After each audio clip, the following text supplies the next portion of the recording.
a haunted house, a skinwalker tormenting a couple, and a story about a ritual no one should play. Tonight I'll be telling 3 stories. A huge thank you to the writers. Remember, you can send in your own story to rylhstories@gmail.com. If you enjoy the video, a like and a comment is always appreciated, as I read every single one. Subscribing if you're new is as well. Enjoy the video, and as always, I hope you all have a great night.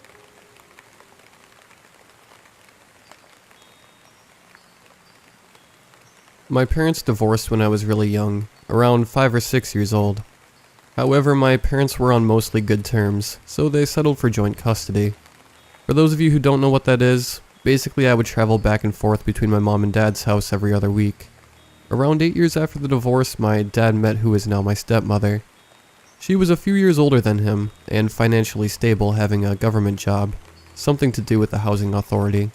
I don't know the details of what she does. She had a son that was a couple years older than me. She and my dad had pretty okay credit, so they bought a large 2-story house in a mill town in Louisiana for practically a steal. They could almost buy it up front, and having opened our own gas station, money was rolling in. It was currently my mother's rotation, so I didn't get to see the house until a week later. When I had came, I had found that they had already set up my bedroom, in one of the 2 bedrooms upstairs. They were both built really simply. To paint a mental picture of them, the stairs basically led up to a small hallway, with a linen closet to the wall to your left. My stepbrother's bedroom on the right, and my bedroom a short walk down the hall to the left. Each room had a walk-in area with another door that led into a bathroom, which could be used to travel between the 2 rooms, which I found to be an odd design choice, even at my young age of 13. The first night I had stayed at the house, me and my stepbrother Dylan were upstairs.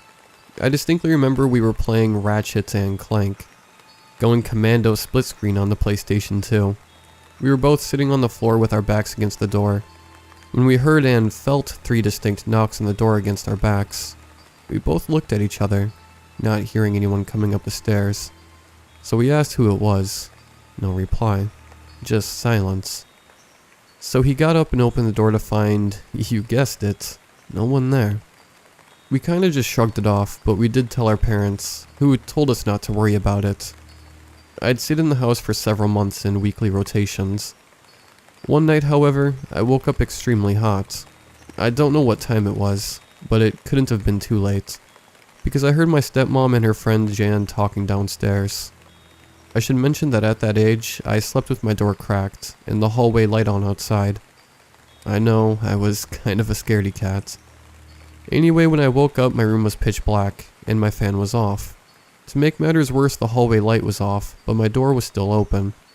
Hearing my stepmom downstairs, I decided that I would go downstairs to see what they were doing, and to take a bathroom break. While there was a bathroom upstairs, the toilet unfortunately didn't work correctly. Something about the plumbing was messed up. However, when I got up and started to cross the room, the door gently swayed to the latch of my door, then slammed shut. I had never been so scared in my life. I don't know how long I stood there, frozen in fear, but it felt like hours. Nothing happened as I stood there, so finally I mustered up the courage to open the door to find nothing there. Spooked, I rushed down the stairs, nearly tripping over my own feet. I joined my stepmom and her friend downstairs, who promptly yelled at me for still being up on a school night. I noticed that they were both sitting around the coffee table on the floor. On the table is what I realized later in my life as a Ouija board. I stopped staying in the bedroom after that. This was the original story that I had told last year. Again, these events are just what occurred to the best of my memory. My stepmom and my dad have both moved out of the house since then, but last night I was having a beer with my dad, and I asked him about the house, and if anything strange had ever happened to him while he and my stepmom were there. After the events of the Ouija board, strange stuff started happening around the house. Pictures, and crucifixes especially, would randomly fall off the walls. In some cases we would come home from working at the store, and every wall decoration would be on the ground. In other cases, items would randomly disappear. Most frustratingly, my dad's keys, which included his truck keys, and a multitude of keys for the store, storage, door keys, etc. They would eventually turn up, but always in the most bizarre places, like the back of the bathroom cabinets or in the kitchen sink. In some of the weeks that I wasn't there, they would say they heard a drum, but could never find the source of the noise. My dad would always follow the sound to one room, only for it to start up somewhere else in the house. Another time, all three of them were in the den watching a movie, when there was a loud bang coming from the master bedroom. My dad says it sounded exactly like a gunshot. Rushing into the bedroom, he found nothing but a black stain on the wall that was roughly the circumference of a quarter. Supposedly they scrubbed and scrubbed at it, but it wouldn't come off the wall, so they eventually covered it up with a picture. The last experience they had was by far the scariest. Supposedly one night my dad had gotten out of bed, presumably to use the bathroom, but instead of going to the master bathroom he went to the little closet bathroom that was located under the stairs. My stepmom tells me that she awoke to banging outside of their room. She quickly realized my dad wasn't in bed, so she promptly got out of bed to find him. According to her, she heard him banging around and yelling from inside of the bathroom. She tried to open the door, and despite the handle turning, she couldn't open it. Finally, after 10 minutes, she had forced the door to find him in the dark, covered in his own urine and crying. I should mention that my father is hard as nails, and is not one to cry. He claims that he doesn't remember getting up, nor going to the bathroom at all. He also won't tell us what it is that he saw in there. It was only a few months later that they moved out, and put the house up for sale. My dad didn't even go back to sign the paperwork. Whatever he saw shook him to the core.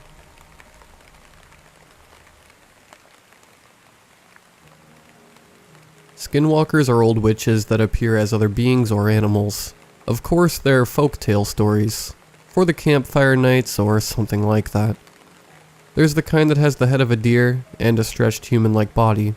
They can transform, they can talk, mimic your actions too. When they're done being you, they'll leave a skin covered in slimy blood. Oh, and they usually kill their victims as well. Or, well, meat suits, I guess. You'll never exactly notice the skinwalkers in your life. There are many different versions of the cursed story, but they all have the same endings. Yes, I said folktale stories, but honestly, I don't know what I believe in anymore. Last fall I went on a trip, near the east of the states with my girlfriend. It was a small getaway from everything. We wanted to get away from the city and our jobs for a week. So we rented out a small cabin in the hills, covered by trees and away from the light pollution. This place was as good as a forest. In fact, there was a forest, a few minutes walk away. After unpacking our clothes and such, of course we needed groceries. So a 10-minute drive to the nearest town would have to do. "Hey Dean," Annalisa said to me, her eyes on me while mine was on the road. "Yeah?" I responded to her, glancing away from the street for just a moment, looking for a grocery store. Given that, I wouldn't be running over someone. In the meanwhile, this town was older. The roads were still bricks. After discussing dinner, I nodded okay, and as I spot a store, I pulled into a parking spot and with small conversations, we walked into the store. She was clinging on to me by my arm. As we walked in, the cashier looked at us. "New in town?"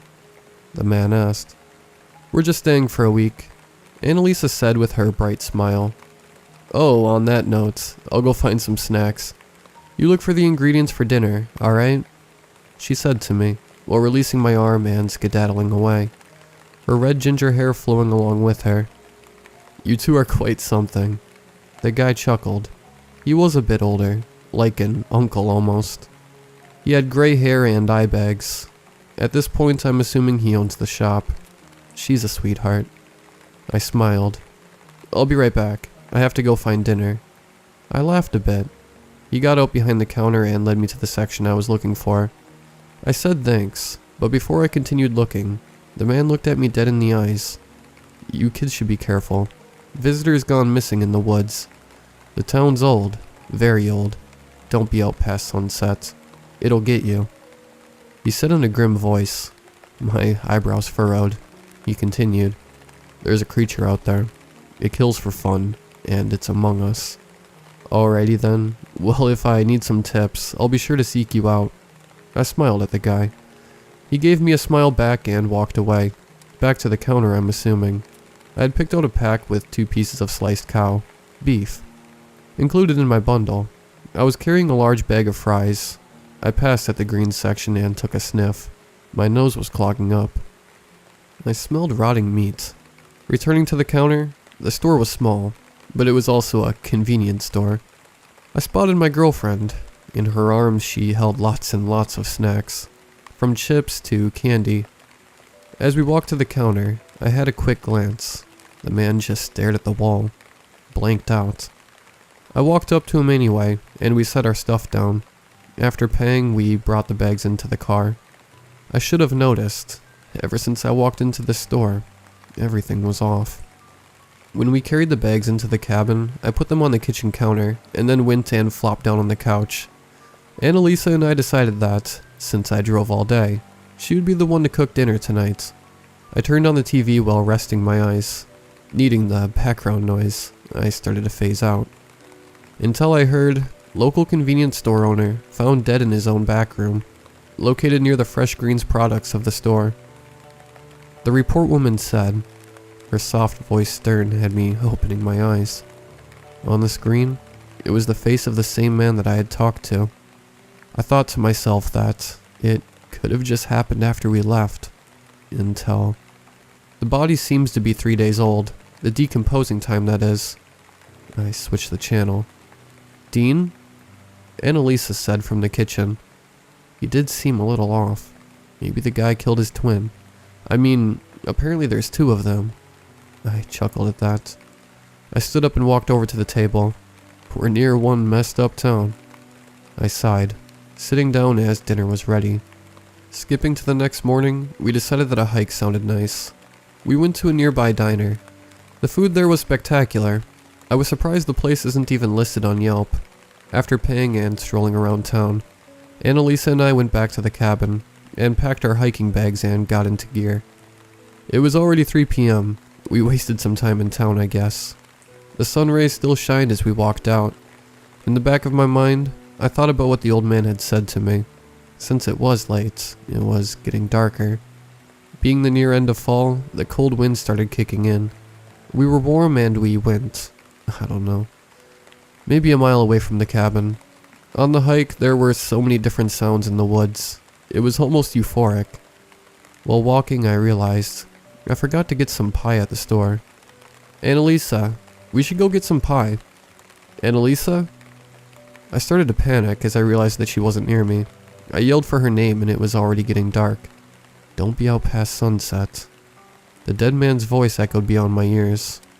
My heart pounded, and the wind was picking up. Hearing a quick rustle behind me, I turned to see Annalisa emerging from the trees, and picking leaves out of her hair. You scared me.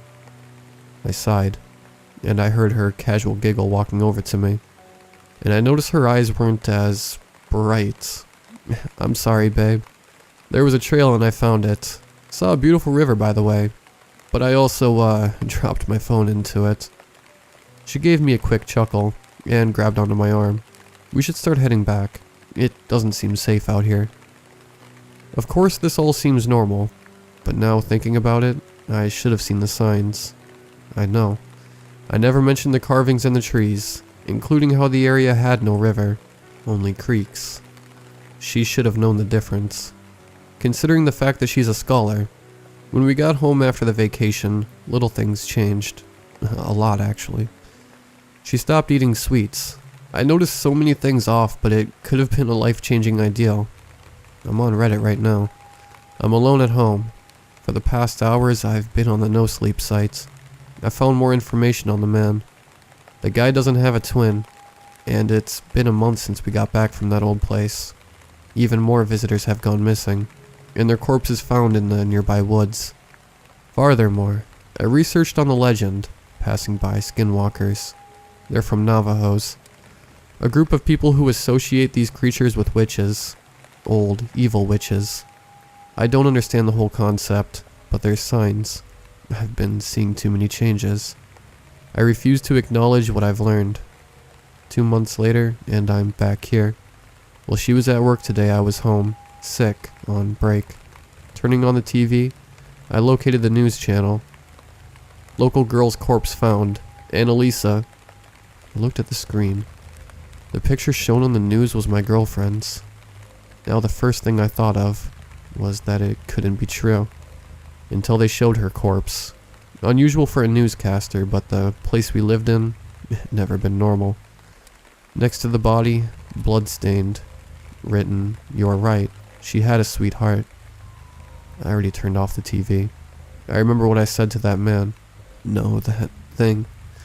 I told it that my girlfriend was a sweetheart, and the same thing that ate her, that thing, it's been living with me, in my house, in Annalisa's face. I looked at the ground and I heard the door open. "Dean?" It called out to me, with the most monotone voice. It knows.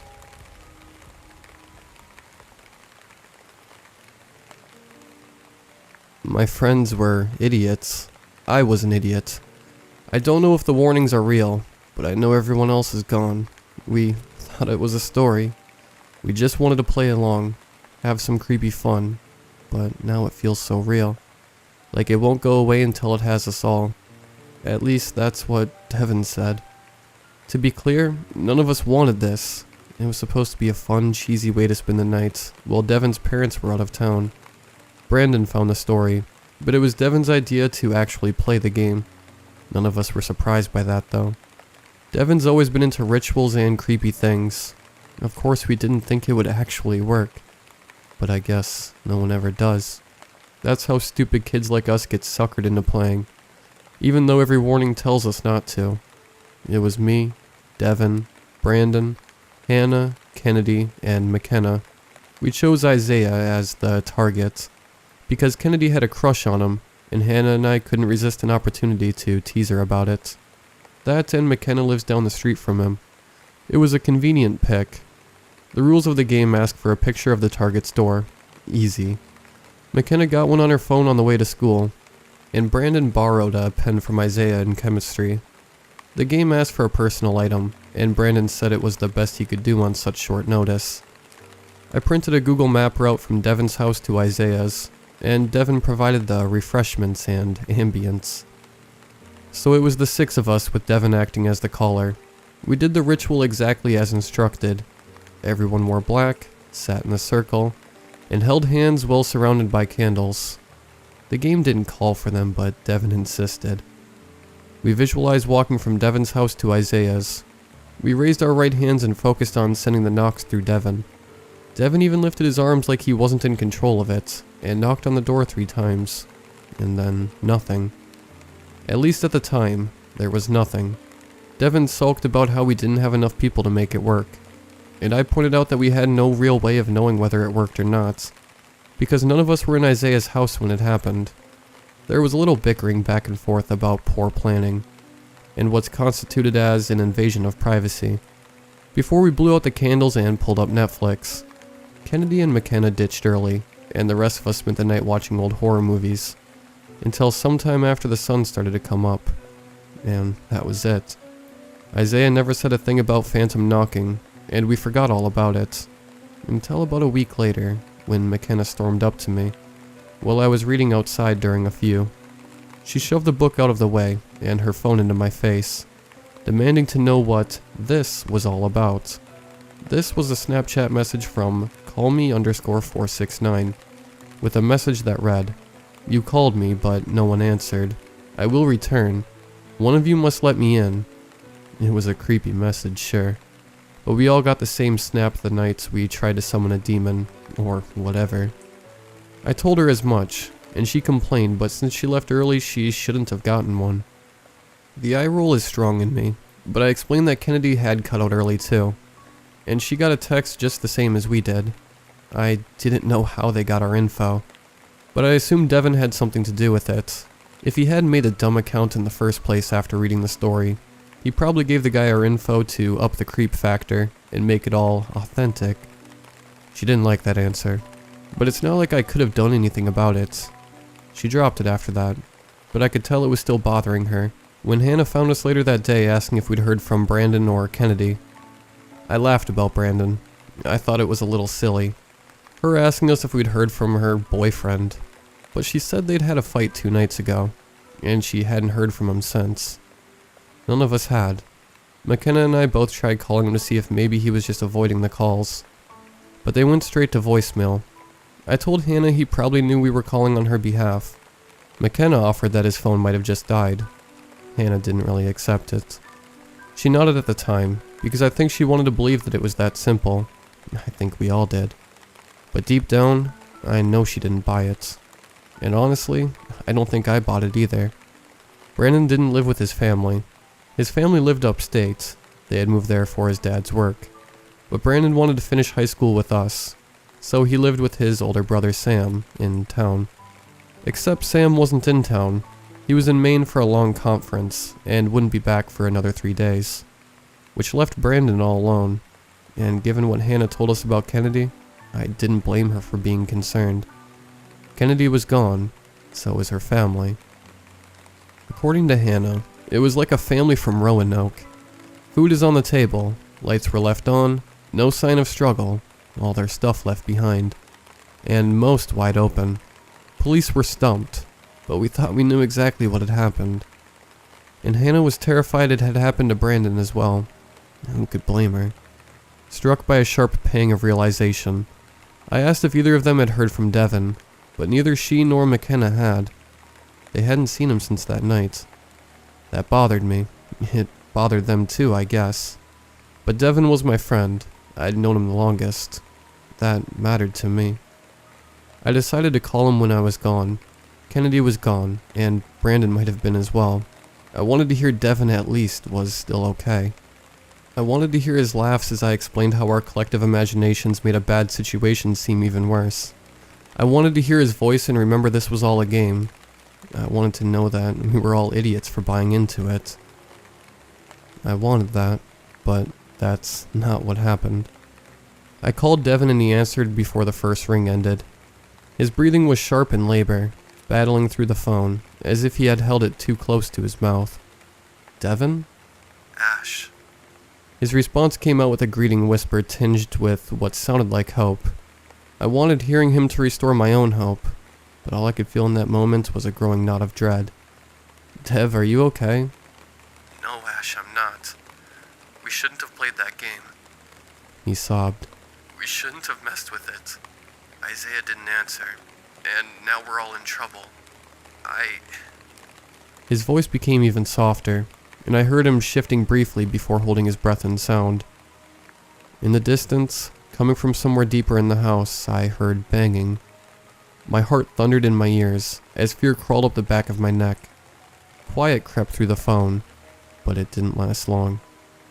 It sounded like something was striking pots and pans, and my mind flashed to the ferry door.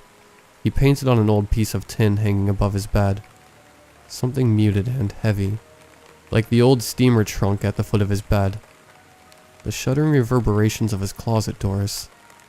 It sounded like someone was moving through the house, knocking on random things and repeating sets of 3, unsure of his location, but seeking entrance nonetheless. Then there was a long pause as we waited for more knocking, and then I heard Devin breathing again. It won't stop. Devin whispered, almost to himself. It won't stop. It won't stop. He repeated it like a mantra. I was at a total loss, completely helpless to even comfort him. What would I even say? How long had he been going through this? Since that night? Devin, I'm so sorry. I whispered, fighting back guilty tears. Why had none of us even checked on him? Suddenly he went quiet. So quiet I pulled the phone away to make sure we were still connected. Dev? He didn't respond. Devin? He took a shuddered breath and let it out as one big sigh. Behold, He said, growing very still on the other end. I have set before you an open door, which no one is able to shut. 3 more knocks followed his words, and then there was nothing. The silence was oppressive.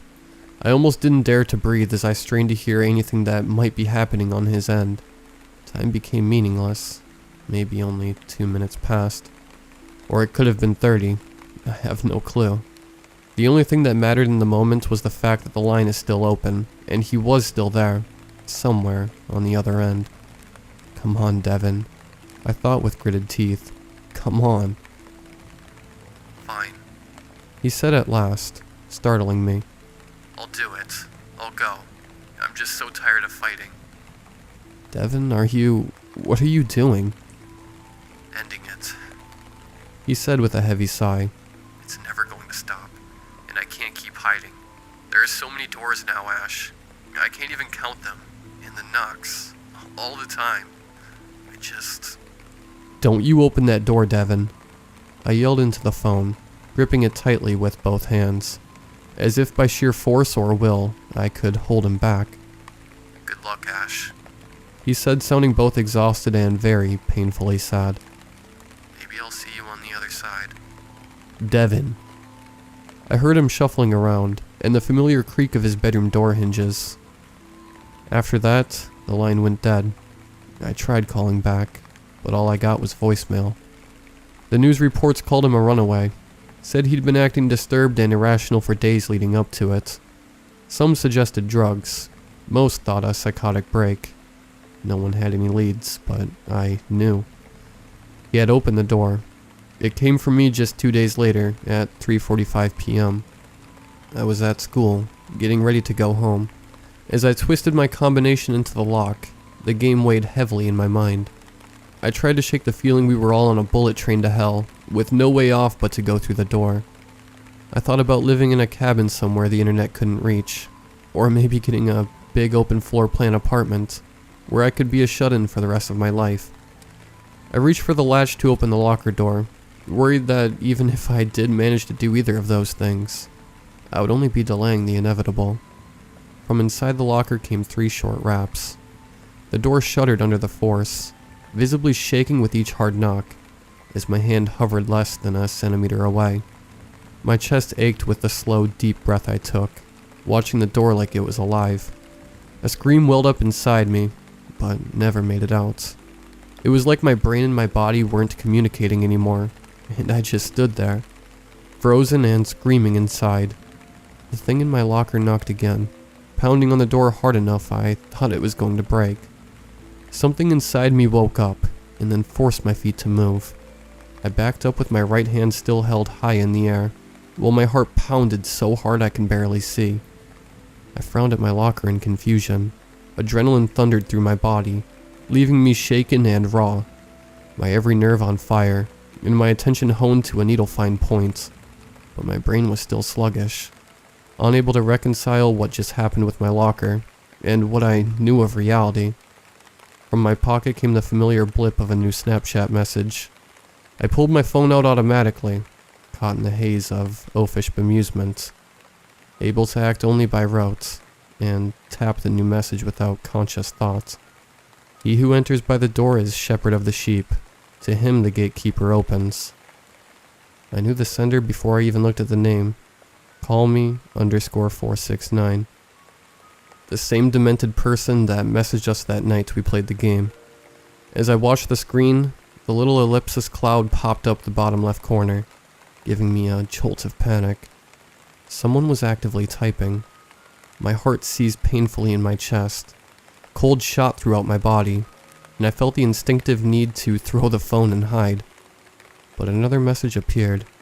My vision wavered and dimmed. I fought the urge to throw up, as I struggled to read the words from my screen now bouncing in my unsteady hands. You must let me in. I exited the app. No more. I'm done with this, I thought, feeling strangely numb, and yet still teetering on the edge of full-blown terror. My head throbbed painfully as I deleted Snapchat from my phone. I don't know why I thought it would help, but it was the only thing that made sense to me at the time. Delete the app and the thing couldn't reach me. The app was the connection, right? I shoved my phone back in my pocket, and all thought of the knocking game, and McKenna, and for Kennedy, and Devin, and whatever was going on with Hannah and Brandon as far as my mind could tell. I left my books in my bag because I was not messing with my locker again. Not until I was sure it was safe. Even if it turned out to be nothing later, I was taking no risks. I had a brief moment of panic when I reached the school's front doors, and realized that you have to open them to leave. I stared at them like a crazy person, listening for knocks that never came. 3 students and a teacher came in and out without incident. I was still uneasy. But since no one was going to let me sleep in the school, I knew I'd have to leave sooner or later. I slipped out when a group of 3 girls came in, hoping the fact that it wasn't me opening the door would grant me some kind of protection. I hurried to the parking lot, fishing my keys out of my purse as I went. When I got to my car, I hesitated. I had to open the door to get in. I looked over the roof of my car and saw several others still in the lot. Doors on everything. Doors on the bus if I wanted to take that instead. Doors on an Uber, so I couldn't use that. I could walk the 7 miles to my house, but I'd still have to open the door to get in. Doors everywhere. A mass of irrational hysteria churned in my stomach, and I stood there, trembling, gasping for breath I couldn't quite catch, and trying not to lose my mind. It was a slow process, and I have no idea how long it took, but logic eventually managed to wrestle its way back into my head and remind me what reality was. Reality was a series of unlikely coincidences. Reality was reading too much no sleep and being susceptible to suggestion. Reality was a friend and her family being missing. And that was tragic. But it also wasn't unique. These things happen periodically. Whole families just up and disappear without a single trace, leaving everything behind. Whole sections of the internet were dedicated to just that kind of disappearance. Reality was another friend snapping under the strain of his own imagination, as I was close to doing, and running from home instead of seeking help. My heart still raced, and I felt like I'd had too many shots of espresso, but my breath started to even out more once I thought things through. I mean, what did I think was going on? Knocking from inside my locker? I laughed. It was ridiculous. It was more than ridiculous. It was impossible.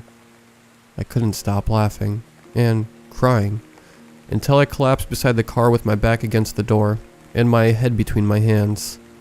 I had to call someone if I didn't want to end up like Devin, alone, lost on the street, losing my mind and never opening doors. That's where he had to be now. It made more sense. More sense than the alternative. My parents would know what to do. I decided to call them to come and get me. They were inconvenienced by my insistence but worried. That was fine. So was I. It didn't help that I thought I heard knocking coming from inside the car door, right behind my head. When my dad showed up, I just stared at the passenger side door. He tried to reassure me, but he couldn't hear the knocking. He had to get out of the car and open the door for me, but I made him wait until the knocking stopped. I couldn't take the risk. After all, Kennedy's whole family was gone, and I was just crazy enough to think that it was because of that game. When I got home, I told them everything. The no-sleep story, the ritual, Kennedy's family, Devin's mental breakdown, and my unshakable, irrational paranoia that I would be next if I opened any doors. They said they'd look into getting me a psychiatrist, but that wasn't good enough. They didn't understand. I know this isn't real. It can't be, and I refuse to believe any of it is. But I also know if I open any doors, I'm as good as gone. I know it in my bones. The others already are. They didn't get help when they should have, and I refuse to join them. What I need was a hospital in a room, with only one door, that I didn't have to open myself. And I got it in the end. It took nearly 20 pills, a trip to the ER, and unpleasant stomach pumping, but they gave me the quiet room I wanted. And there's Wi-Fi in the rec room, so I can keep up with the stories here while the doctors help me through this. I know I'll be back to normal again, now that I'm getting help. What doesn't help is the email I got earlier today, from someone pretending to be callme_469. It said, after this I looked, but there before me was a door. It's a dirty trick, and my doctors will probably restrict my online access when I tell them about it. But I'll be damned if I haven't been seeing extra doors where there shouldn't be any. All of them waiting to be opened for whoever, and whatever, is insistently knocking on the other side.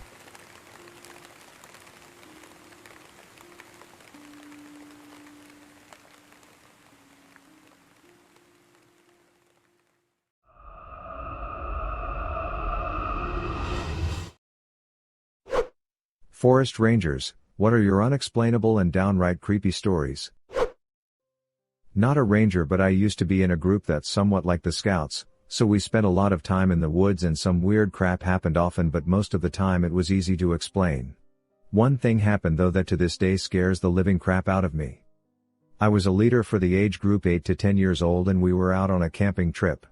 It was the first year we stayed on that terrain and it was huge. Normally we tend to explore the majority of a terrain before the kids arrive, so we were aware of any possible dangerous spots to avoid. This time it was impossible.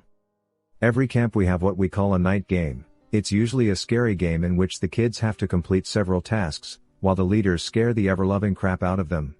Obviously, we had one too during that camp. We masked up as monsters and hid out in the woods close to the checkpoints they had to pass. While running in between checkpoints I found an open stretch of forest with little to no foliage, so it was ideal for chasing after them. There was no real room to hide besides behind trees, so I couldn't use my flashlight, where they'd be able to see me from miles away. It was dark, like the unsettling kind of dark that plays tricks on your eyes and you start imagining things that aren't real. During my stay there I saw a shadow that was around my size running past me a few times. I couldn't see it very well, so I just assumed I was imagining things because nothing was there when I turned my flashlight on. The game was nearing its end and I saw the shadow again. This time I could see it vaguely standing near a tree not too far away from me. I thought it was one of the other leaders hiding to scare kids and decided to go over there as it was about time to go back. I aimed my flashlight towards the tree, and while getting closer I noticed that there was indeed someone standing there, dressed in what looked like a torn burlap sack and had their head covered with a few white plastic bags that looked like they were tied together. I started to feel pure dread. Something felt really off.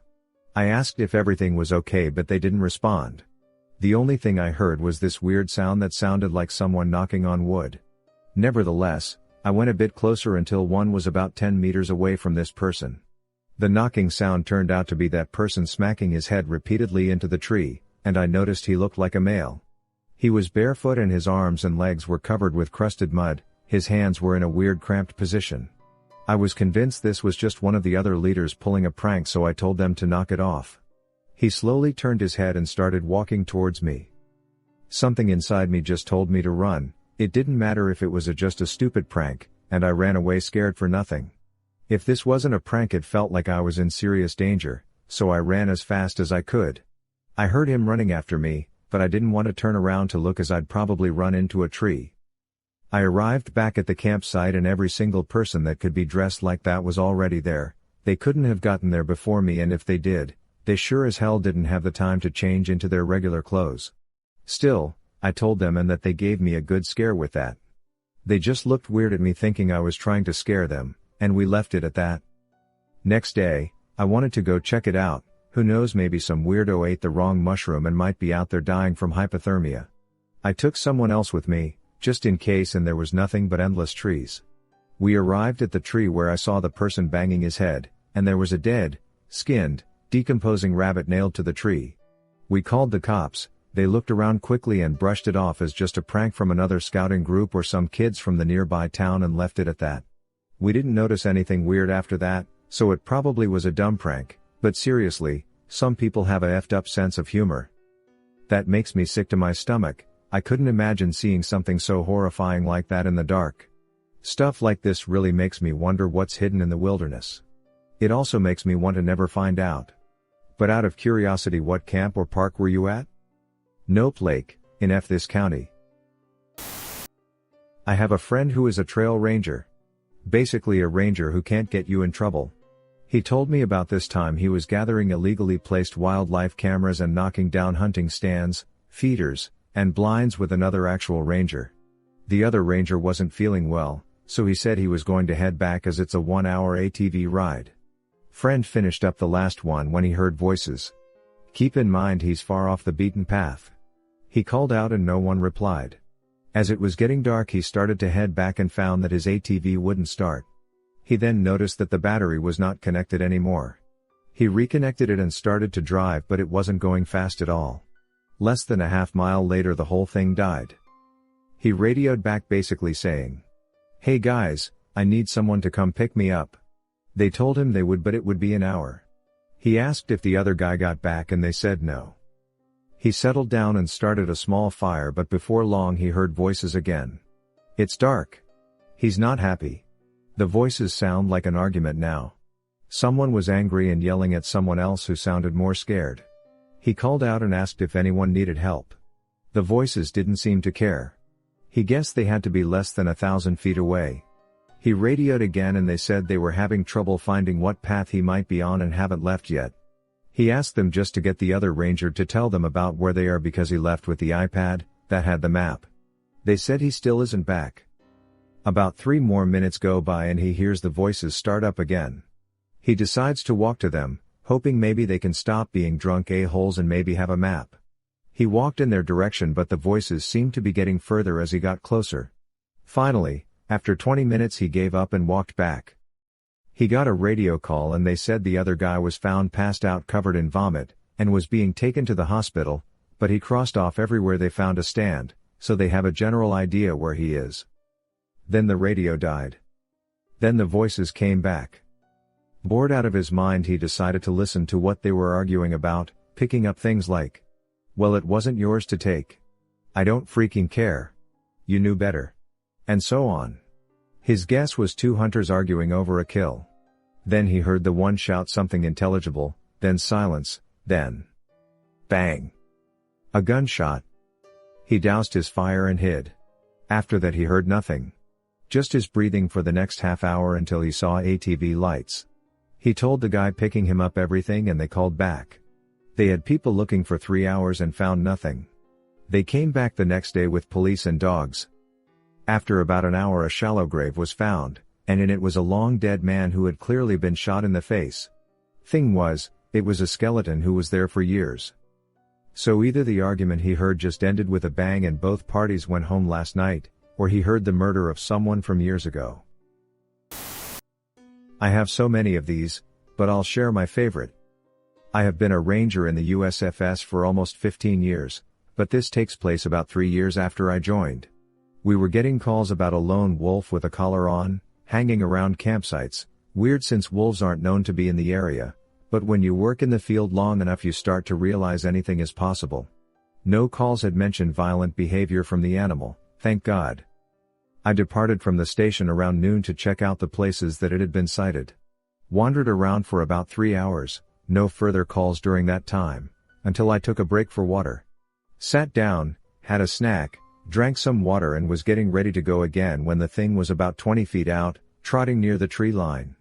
It seemed friendly and had the collar, so I whistled to it and he came over to me. Getting a closer look, I could see it wasn't a wolf. It was huge, but it was dark and didn't have the right body structure, though I could see why it'd be confusing from a distance. I radioed in and reported that I had the dog with me, but as soon as I said I'd bring it in, the dog effing took off. Like he was playing, to see how far he could get me to chase him. Typical dog behavior. I went after it, and I swear it was a game of chase for at least 5 minutes as we steadily ran through the forest.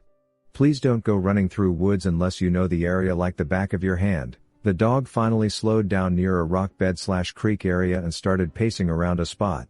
I drew closer and didn't see anything off at first, then I noticed it. The overgrowth had almost disguised what appeared to be bones. I called it in immediately, and another team was sent to recover the remains. When I went to retrieve the dog, he was just gone. But honestly, it wasn't a priority at that point. He was friendly enough, and I figured we'd catch up with him later.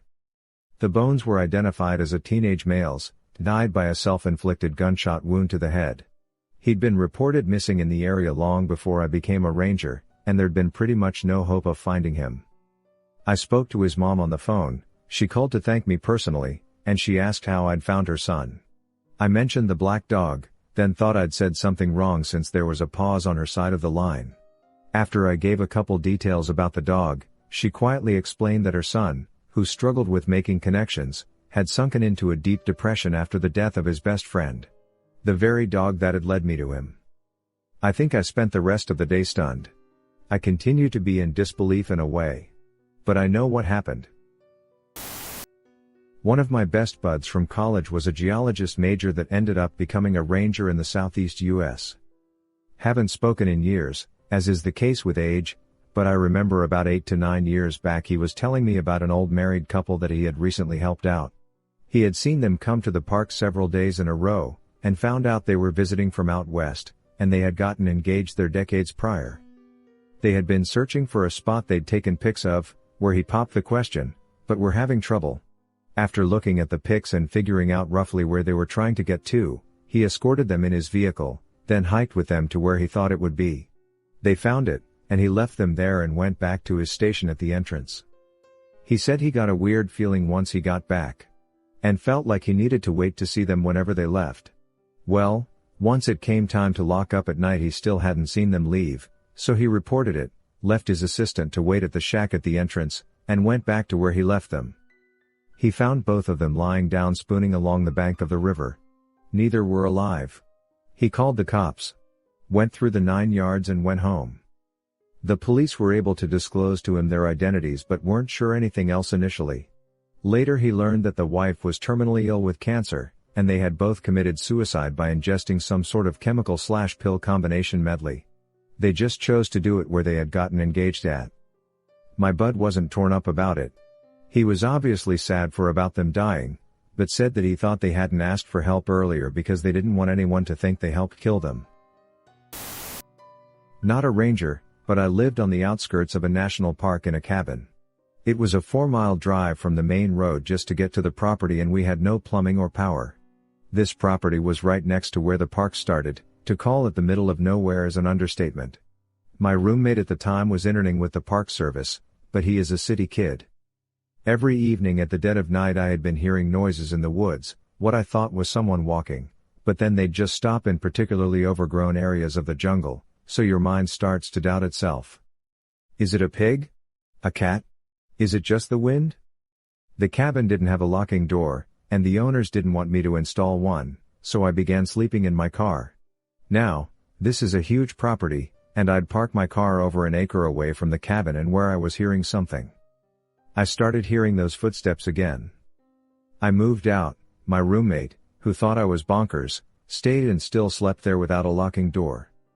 He got robbed, not once, but twice after I moved out. So he finally put up motion-triggered cameras.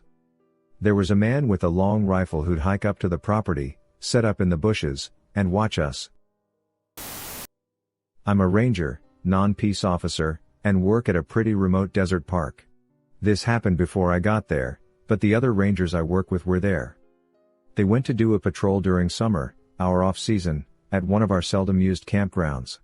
On a patrol, our maintenance ranger found a burnt-out car in one of the sites. The desert is a weird place, so he just calls the sheriff and waits. Sheriff arrives and it turns out there's a body in the driver's seat. With no arms and no legs. Just a torso and head. Burnt. Sheriffs just marked it as a suicide and removed the vehicle. We are close to Mexico and get a lot of illegal drug traffic. So I guess they don't even bother trying to solve those. Super sketchy. Yeah, sure, suicide. What, you've never chopped all your limbs off, got in your car, lit it on fire? My mom worked for the forest in the last 70s. She worked the radio, I think. She said she heard her friend die in a forest fire over the radio. It isn't super strange, but it would be one of the worst things I can think happening to someone. My cousin is a park ranger and told me this story. There was this woman that had gone missing in the forest. No biggie, it's a big place, he'll just drive around till he finds her. 4 hours later they still didn't find her when he heard a blood-curdling scream. This guy had found the missing woman with her throat slit so deep, my cousin wasn't sure what she had was even classified as a throat. He restrained the guy that found her and called the police. Sadly, however, there's nothing he or I could find about the subject, and my cousin didn't follow up on it after they arrested the guy, so for all I know he just found her and had nothing to do with it. I told this story on Let's Not Meet, but I'm happy to tell it again. In 2016 my boyfriend, now my husband, and I went camping in eastern Pennsylvania. The place we decided to stop for the night was primitive. Camping was free, no cell service, barely a road, etc. We did encounter 2 other people. They might not factor into what happened later at all, but they were creepy, so I'll describe them. The first was a woman who had her truck off to the side of the road a little as we drove past. She had the hood open and seemed to be waiting for someone to stop and offer to help. Usually my boyfriend had no problem helping someone, but he said his time something about her put him off. She didn't really seem like she needed help, and usually people who need help look at you hopefully as you approach. She looked like she just expected we would stop. That's what my boyfriend said anyway. I hadn't really noticed anything that's strange about her. The next person came when we had chosen a spot and were setting up a fire for hot dogs. I had noticed people drive by a few times, but my boyfriend pointed out each time was the same car, and the man in the car watched us each time he passed. My boyfriend was a little uneasy about this, but we had driven around for a while before finding a place we liked. It had been raining and everything was muddy, and we wanted the driest site possible. He could have been doing the same thing. We briefly thought about moving, but the road was muddy too. If he wanted to find us, all he had to do was follow the tracks. There were some other tracks but not many. He'd only have to backtrack a little to locate us again. He didn't come by another time, so we stayed and spent the several remaining hours before dark goofing off. No one else drove by. Whether or not those two had anything else to do with our experience, the real fear came later. We had gone to sleep in our tent, and sometime around 3 a.m. we were awoken by this very loud noise. I can't describe it very well or even remember exactly what it sounded like, but my boyfriend said it reminded him of a chain gun rooing up. It was also similar to how it would sound if someone recorded a shovel being dragged over gravel and played it over a loudspeaker, is another way he described it. He jumped up and looked out the little window but couldn't really see anything. The sound repeated itself another few times. I was too scared to speak, so my boyfriend whispered that it was probably miles off, and I should go back to sleep. I didn't question this, as I figured loud sounds could be easily heard miles off. After we left, he told me it sounded like it had actually been coming from just down the road, but he didn't want to freak me out. Looking back, I probably should have wondered why he would bother to whisper, if apparently the sound was far off. I was still terrified. Every little thing I heard outside sounded like someone was walking around the tent. We laid there for a while longer, when finally, my boyfriend told me to get dressed because we were leaving. I got alarmed by this, and even more alarmed when he unwrapped the machete we had bought just for this trip from its plastic before opening the tent. We quickly packed up and loaded the car. I looked around for footprints that weren't our own, but despite the moon providing plenty of light, I couldn't really see. I did point out something my boyfriend hadn't noticed though before we got into the car. There was a beer can by our dead fire that hasn't been there before. We didn't even bring beer. While we were driving away, my boyfriend explained that he was nervous someone might have been trying to lure us out, so he didn't think it was a good idea to run from the tent right away. He also half expected to find our gas tank had been siphoned out, but that wouldn't have stopped us because we had a hybrid car. We joked that that would make a funny hybrid commercial. Number of brutal murders avoided by driving a hybrid. 2. We only joked because we were about crapping ourselves from fear and adrenaline even then. The rest of our trip we only stayed in well-populated campsites or got a hotel. Traditionally, not a ranger, but my story is the exact reverse of the others here. When I was in the Scouts, or rather the local equivalent, legally adult Scouts had to do the 3-feather challenge.